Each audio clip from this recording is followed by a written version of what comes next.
Kasi tested and proven ito na may alpha, beta at gamma mangosteen. Mga natural na nutrients mula sa mangosteen. Meron din itong seal of quality excellence at manufactured sa GMP at ISO certified na planta. MX3 capsule is my choice. Tunay, natural at original. Mahalagang paalala, ang MX3 capsule.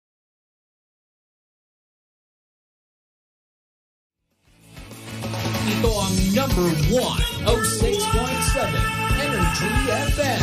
Sa bahay, opisina, kotse, taxi at jeep. What? Tricycle, FX, basta masigip. O kaya? Palengke, internet, plaza, karinderya. Energy FM, nagbibigay saya. Huwag mong sabihin radyo, sabihin mo number 1 Energy. Pangga, Energy kaibigan mo. Pangga, Energy ang numero 1. Agad kumango na at isigaw mo. Same, pero iba.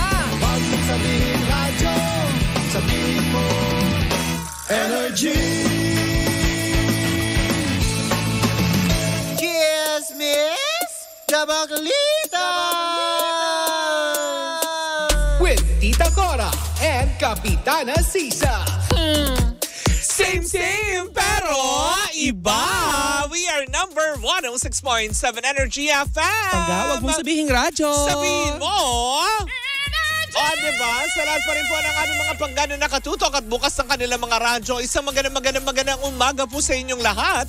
Ako po si Kapitana Sisa. At ako naman yung Tita Cora. At eto na ang Baglita sa Woo! Diba? Ano nakakaloka? Ano ba yan? Inaabutan nila ako ng cellphone. Diba Hindi, nakakaloka? yung box. Yung box Yan, nung ano. oo. May nagpadala kasi kay Tita Cora. Yes. Tapos, Pinadalhan ako ng Oo. art collection for wholesaler. Oo, diba? Na nakakaloka. At may lapad. Actually, diba? Na nakakaloka. Ayun. In fairness. Alam mo, Mare, Oo. sa totoo lang, this past few days, Oo. I realized that, ano? uy, hindi ka magre-realize. Uy, wala kang ano-ano, wala kang US visa, wag ka mag-English. Ay, may opal na akong dagdag, diba? Mare. At least, diba? Ayan. Ganda. Thank you, Argold. Diba? Na nakakaloka. Ayan, at syempre sa lahat pa rin ng ating mga patuloy na nakatutok sa atin sa magandang umaga o ano pa. Hindi. Natutulala ang Hindi, person. alam mo, natutulala ako kasi kausap Bakit? ko pala ito kahapon. Ay, talaga Sa ba? dami kong iniisip, pare, hindi ko na alam kung anong uunahin ko. Pasensya na po. Maraming diba? salamat. Pasalamat ka naman sa kanya.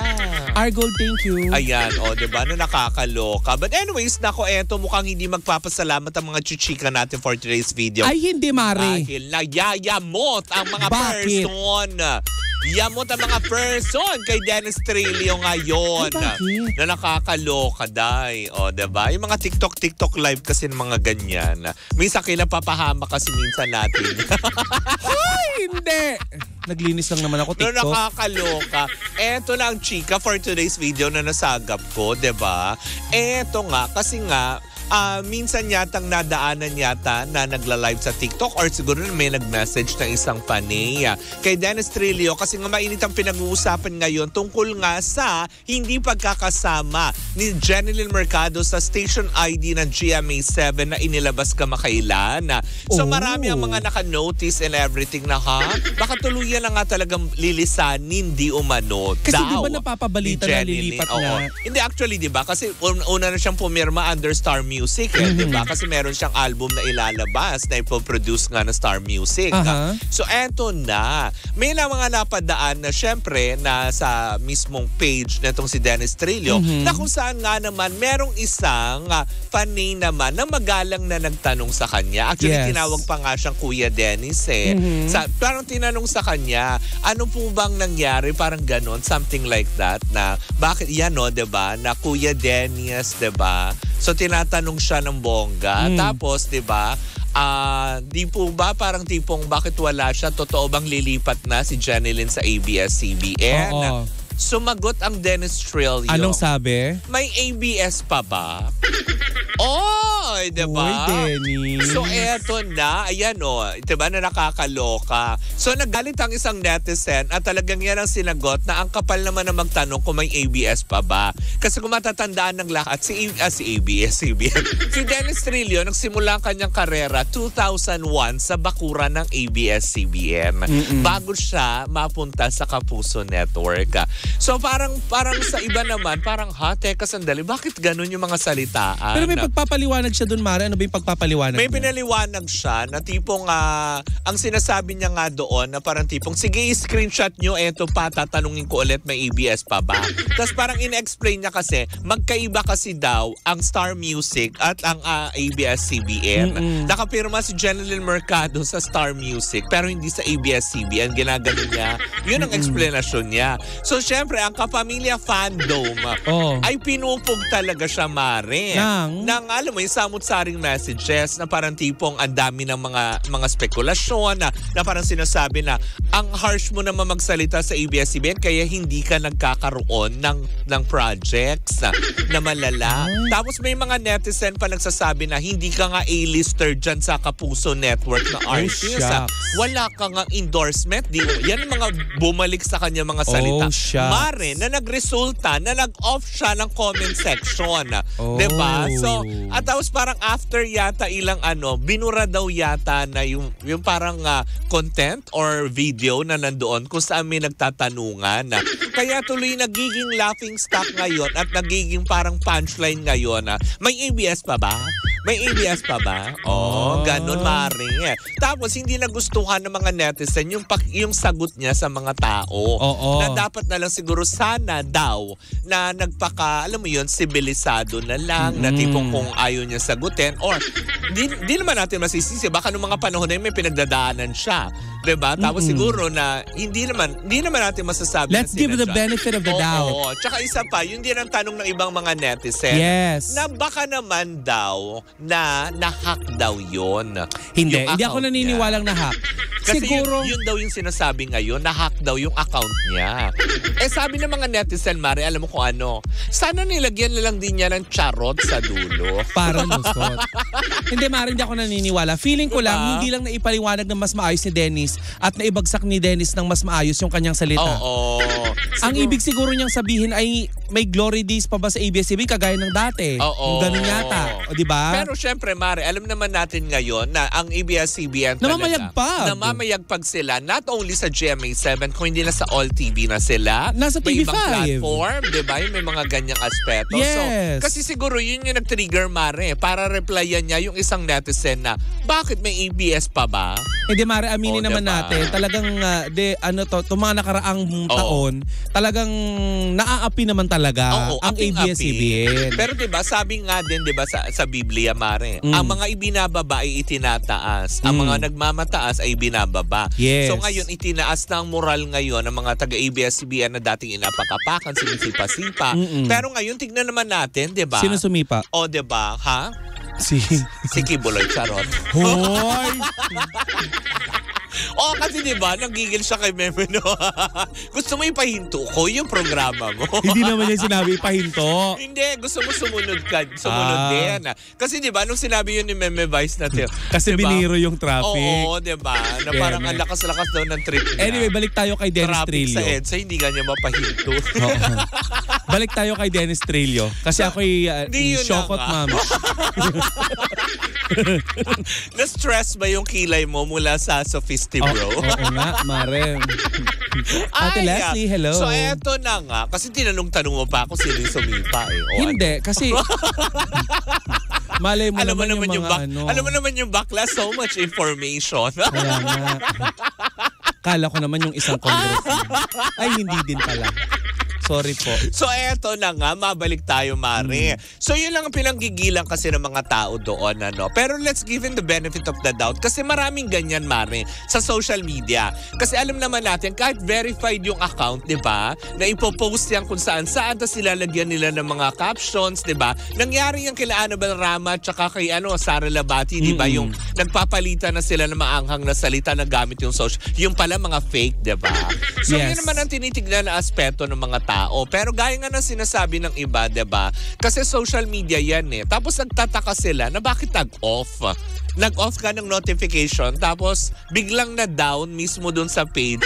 Yung content kung saan nagko-comment at may nagtanong. Kasi okay lang naman daw sana na sagutin na lang ng maayos na ay labas ako dyan. Na, tipong ay hindi ko pa po alam, 'di ba? Hindi yung tipong ganunan kasi kaagad yung tanong. Kaya na-trigger yung ibang mga kapamilya fans na parang ha talaga ba? Siguro ang pinakamaganda, eto suggestion lang naman, Dennis, di ba? Bago kita i-guest sa aking programa, sa puso mo. Wow. Palili pa rin ka ng team. Hoy, hindi ako hot air balloon. Hoy, wag kang gumanyan. Para kasi VP Sara. Hoy, ang ganda-ganda kaya si Miss Jessica sa Tama. bagong station ID ng GMA. Oo, Alam mo kung diba? ako kay Dennis, Kasi, mag-public diba? apology na lang siya. Well, 'di ba? Kung totoo man na siya 'yun, yun lang naman din 'yun eh, 'di ba? Na alam mo 'yun, tama ka doon. Public apology lang ang katapat niya. Na, wag mong antayin yung iba na isang linggo lumipas tsaka magpa-public apology. Kung kailan hinahanting ka na ng mayor ng Diba, San Boy Juan. Dila? Pinadalan tuloy siya na napakaraming parcel. Kaya tuloy natakot ang tita Cora mo. Speaking of parcel, Oo nga. May mga dumating nagdatingang siya na parcel. hindi niya alam. Oo. Tapos yung nagdating ang parcel, Diba? may shipping fee. So sabi ko, kung pinadala yan, wala yung shipping Diba? fee. Pero shucks Na naman. nakakaloka. Ayan, diba? Hoy, thank you po. Correct, diba? Siyempre, Anyway, so Dennis Trillo, siguro sabihin mo lang na hindi ko po na ipaliwanag na mas maayos yung aking salita. Malamang naman Ganyan. yan. Tsaka isa pa, diba, kung ano man ang mangyayari, sabi tuloy kasi din ng ibang mga netizen, Mare, diba, na to think nakapirma yung asawa mo sa Star Music na under the umbrella of ABS-CBN, diba? So ano na lang ang magiging labas nun, diba? O hindi kaya taktika ito, Mare, para pag-usapan lalo? Well, kasi dahil dun sa album, diba? Alam naman Lalo na natin ngayon, Mare. how showbiz works, diba? Lalo na ngayon, Mare. Oo. Annulled na itong si Tom Rodriguez. Oo, kay Carla Abellana. Kay Carla Abellana. Ay, malaya na si Mickey Mouse. Oh. So baby, let's just turn down the lights. Malayo na si Mickey and Friends. Diba?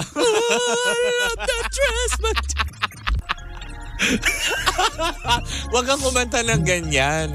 Versace on the floor. Kasi parang si Garfield yung kumakanta. Hotdog! Hotdog, kinikidog. O, diba? Hotdog. Yun lang. Hindi. Malay mo naman, Mare, ngayong annulled na si Tom Rodriguez, baka magkaroon ng ng pangalawang yugto, yung My Husband's Lover. Ay, talaga ba? Sa bagay, Diba? hindi natin alam. Pero yun na nga, as in talaga matapos kasi ito mga diba, dahil lang sa isang tanong na ni-misinterpret ng mga tao, bumalik sa kanya ang mga naawa ko kasi nung binabasa ko yung mga messages ng mga tao, parang yun na yung mga datingan na tipong kaya wala kang project na maayos, wala kang pelikulang, alam mo yun, nag-blockbuster, kaya wala kang endorsement. Yung mga ganun na kaagad yung mga, basta talaga, no, lagi, pag social media, grabe ang cancelled culture kaagad. Huwag din naman ganun din si Dennis. Tapos, alam mo, matapos yung siyang pagnasaan, ngayon igaganyan ninyo. Mare, ang pinakamasakit pa na salita doon, may netizen kasi na nagsabi doon, na parang tipong, wala ka nga sa A-lister artist ng GMA7, kumakaganyan ka. Yung mga ganyang panunubat, hoy, diba? Wag naman po natin, kasi, alam mo yun, intindihin din natin aspeto na yun, diba? Baka nga yung mga panahon na yun, meron siyang gustong sabihin, iba lang ang lumabas sa mensahe. Kasi kada salita na pinopost natin, kasi magkamali ka lang kasi ng isang salita, ibang ibig sabihin. Diba totoo yun, Mare, diba? Oo, Mare, alam mo yan. Na tipong pag sinabi mong, alam mo yun, patawa, diba? Minsan patawad. Tapos minsan nasasabi mong patuwad. Ganon. O, diba? Yung mga ganong aspeto. Wag mo nang buuhin. Inisa-isa ko nga eh. Para lusot. Naalala ko. Ay!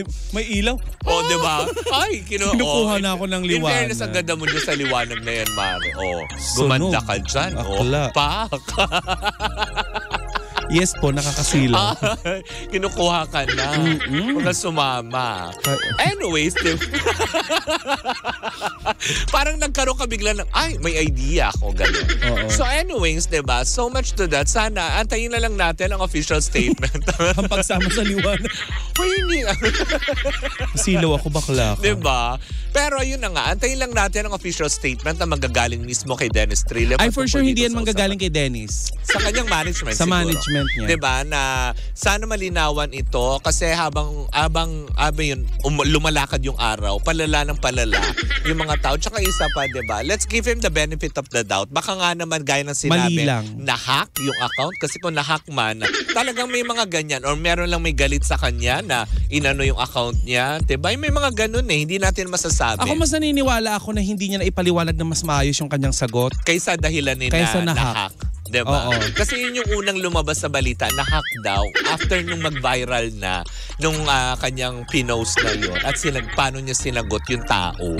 At saka wag muna nating questionin si Dennis Trillo kasi alam niyo hindi niyo pa namit sa personal si Dennis. Correct. Mabait si Dennis Trillo. Napakabait yung taong yan. Lalo yung mag-asawa na yan, si Jeneline Mercado and Dennis Trillo. So, wag po natin silang i-judge basta ng dahil lamang sa mga ganitong klaseng mga sitwasyon na pwede naman din naman na, alam mo yun, hingan natin ang dahilan na bakit nga ba niya nasabi yan kung totoo man na siya ang nagsabi, diba?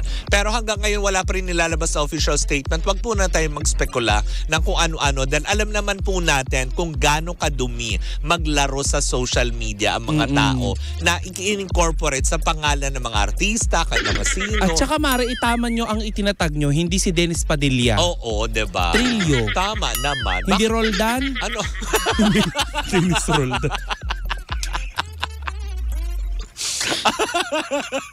O Francisco. Nakakaloka. Social pala. Si Dennis Francisco. Hindi kayo order ng sushi.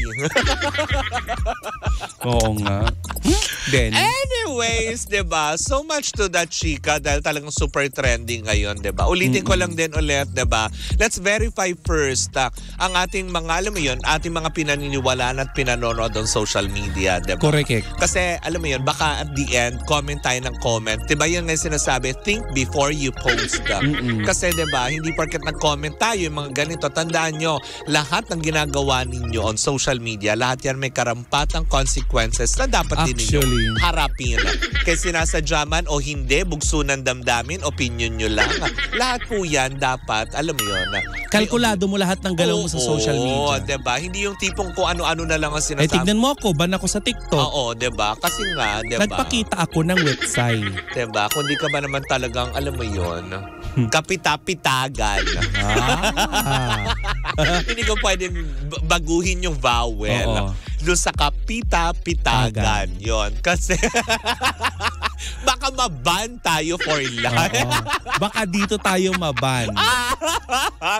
But anyway, so much to our first chika for today's video. Sa aming pagbabalik, isang umatigbong chikahan na naman ang dala-dala ng dalawang bakla. Correct. Muli po ako po si Kapitana Sisa. At ako naman, ang nasisilaw na si Tita Cora. And we are still same pero iba.